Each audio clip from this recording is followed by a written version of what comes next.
Yo, shooting film at night. I love it because it's often the only free time I have.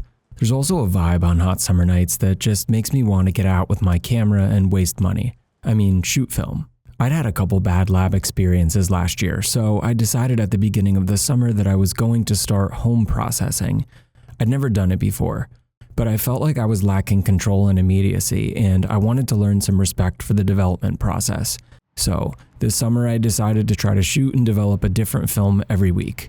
This video is about the work I did Friday nights, where I'd go shoot a roll, sometimes in the same locations, to try different results. I processed whatever I shot at home on a Saturday afternoon, let it dry, then scanned it on Sunday morning. I shot Cinestill 800T, Kodak Porta 800, Fuji Acros 2, HP5+, Kodak TMAX 3200, Kodak Ektar 100, Kodak Ektachrome 100, Harman Phoenix 200, Fuji Provia 100F, and expired Fuji Velvia 100. Most of my 35 was shot on a Minolta SRT 200, and my medium format was shot on a Lubitel 2. I developed with a range of chemistry like Cinestill C41 and CS6 kits, Ilford DDX, and Rodinol. I fell down the developing rabbit hole. So what did I learn, or fail to learn? The first roll I developed was shots of dogs at the dog park, but you didn't click this thumbnail for that. Pulling that first roll out of the Patterson tank was kind of wild, and I feel like I've been chasing that feeling all summer. Once I was confident I'd gotten the process down, I tried to do more complicated techniques. What follows is a lot of the film I shot and developed in the summer of 2024. Warning, if you're going to start developing your film at home, make sure you research proper handling and storage techniques. Also, all of these shots are unedited raw scans. There's only a handful of shots at the end of the video that I worked on in Lightroom. This roll came out great. I shot these long exposures on the Minolta SRT 200 in a town called Booton. I love the hills and old architecture. It has great leading lines. It's like a town caught in the past, and it gives the streets and these photos some really cool character. I also spent some of my teenage years here, so maybe there's something nostalgic about it for me. I developed these in C41 in my garage and scanned them on the PlusTech 8200i and was really pleased with what I got. Cinestill is just made for that cinematic night stuff. Some of these blue hour shots have wonderful character. The halations are really cool if that's your thing. A lot of times people see my old camera and me holding a shutter release cable and ask, "What are you photographing?" I always just say, "Whatever." Half of the roll was of test shots, but I got these two images that came out great. I loved this one in particular, and I had to wait a couple hours to get it. The Lubitel isn't an easy camera to use, but it's really light and compact, so that's cool. I also wanted to make sure the camera was working properly, so I sent this roll off to the lab. I liked those Cinestill 800T images so much, I decided to go try to recapture them on the Lubitel on 120. I let the lab develop and scan these because I was busy developing some other 120 I'd shot that weekend, and I didn't have a ton of time. So these were the only other images I didn't process at home. They came out even better. Since I recreated some shots I'd already gotten, let's look at the side-by-side of the 35 and the 120. This is Plain Street. The lab scans are definitely more yellow, but the grain is almost non-existent.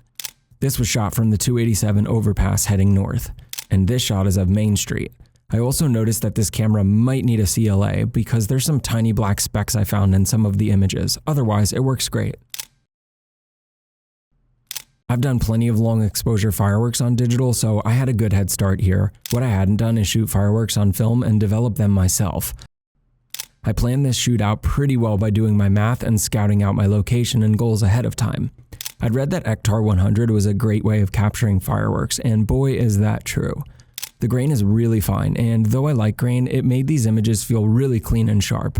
Here's a side-by-side comparison of some photos I shot on a little Sony a6000 a couple years earlier. I also developed these images in C41, but I was reusing the same chemistry and started experimenting with the 2% rule. I've been applying that rule all summer, and I've been able to keep using the same chemistry I started with. Would you believe that my shutter release cable broke during the last shot of the roll? That's the second shutter release cable I've broken this summer. I'm pretty good at metering, but sometimes I like to just wing it. That was not a good idea here. Bracketing helps in that regard because it will leave some room for error. A lot of times I'll bracket 3 photos, especially during long exposures. I'll pick an exposure I think works, then go -1 under and +1 over.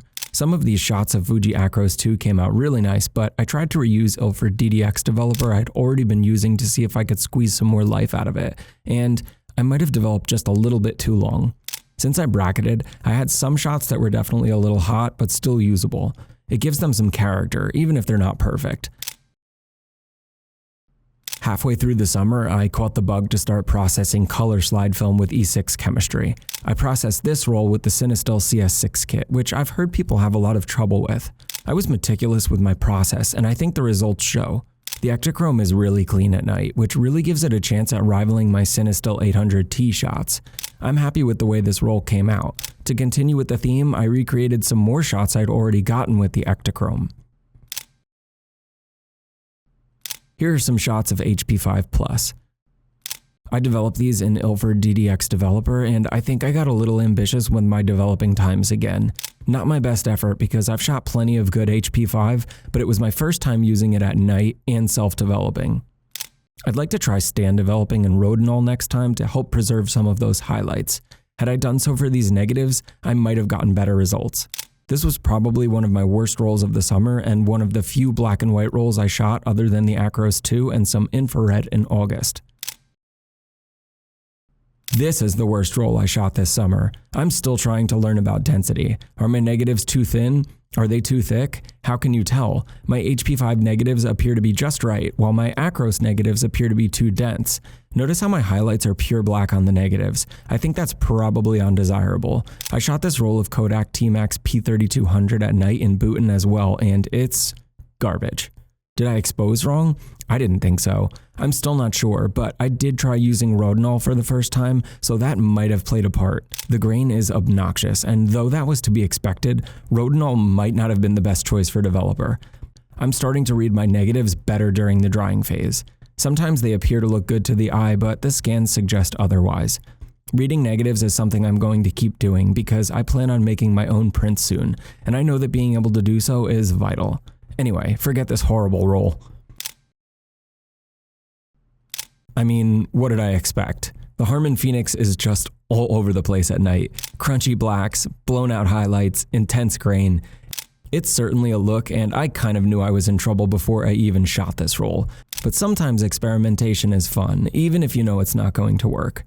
I've got to take Harman Phoenix out in the day to really get an idea of how it performs. Regardless, they're kind of cool. I wanted to get a couple more batches out of my E6 chemistry before I ran out of developer. This might be my favorite roll I shot this summer. I paid almost $30 for this roll that expired on August of 2018, so I was very scared of screwing it up, especially since I reused my CS6 kit. Luckily, I think I nailed it. The Velvia is just buttery smooth, and it handles both the shadow detail and highlights exceptionally well, despite everyone warning users to beware of under and overexposure. I find it has even less grain than Ektachrome. Check out these side-by-side shots of the same gas station with the same gear and exposure settings on both Ektachrome and Velvia for comparison. Here's a comparison of Harman Phoenix 200 and expired Velvia 100 in Denville, New Jersey. This was the last roll I developed in my E6 chemistry. I'm glad I really got my mileage out of my kit, and I really liked a lot of the shots I got on this roll as well.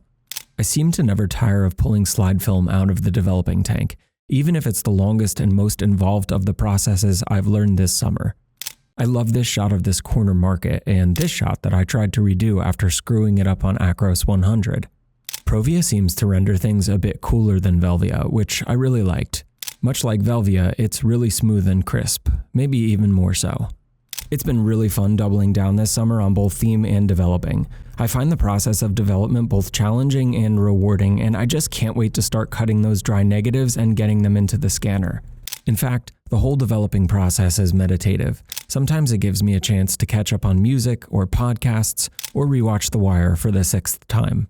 Luckily, I haven't suffered from many of the problems that a lot of people seem to struggle with. I've had few issues of fingerprints or dust on my negatives and no issues with drying and streaking.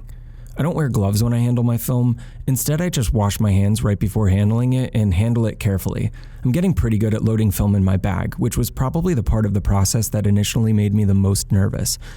I bought a leader retriever for my 35mm, but I find using it inconsistent. Sometimes it grabs the leader just fine, and sometimes I fight with it and can't get it out of the canister. I've mostly stopped using it. Breaking the canister is kind of cathartic anyway, like the roll's out and now you've got to commit. So what were my favorite photos I shot this summer? This one for starters. I love the blue hour light in the background. The image has a lot of depth and also some really great light streaks in the foreground. I also really like the way this shot of the train came out. Interestingly enough, the sky was more blue to my eye when I took it, but either the Velvia or the scanner rendered it a bit more magenta, a happy accident. But my absolute favorite shot of the summer has to go to this building on Main Street in Boonton. I love the red, white, and blue colors. The light streaks match the American flags in the window, and the brick makes it really punchy. This might be worth a print. Anyway, that's my summer shooting film at night and developing at home. It's been really enjoyable learning the development process. I'm not sure my scanning or color correction is where I'd like it yet, but I've enjoyed making mistakes. I've destroyed a handful of rolls this season, and surprisingly, I'm not mad about it. Here's my first attempt at infrared. What? Here I tried it again, and the results were better. Maybe mistakes just come with the territory. I've got a lot of cool ideas for the fall. I'd like to start scanning my own medium format because I don't want to wait for the lab to do it. My next project will be a fun one. 52 weeks, 52 films. I'll develop some at home, but I'll let the lab handle some as well so I can keep up. Are you shooting film? Are you developing at home? Did I destroy all of my rolls? Tell me in the comments. Hit that subscribe button if you want to follow along with me as I continue to learn to shoot and develop. Thanks for watching.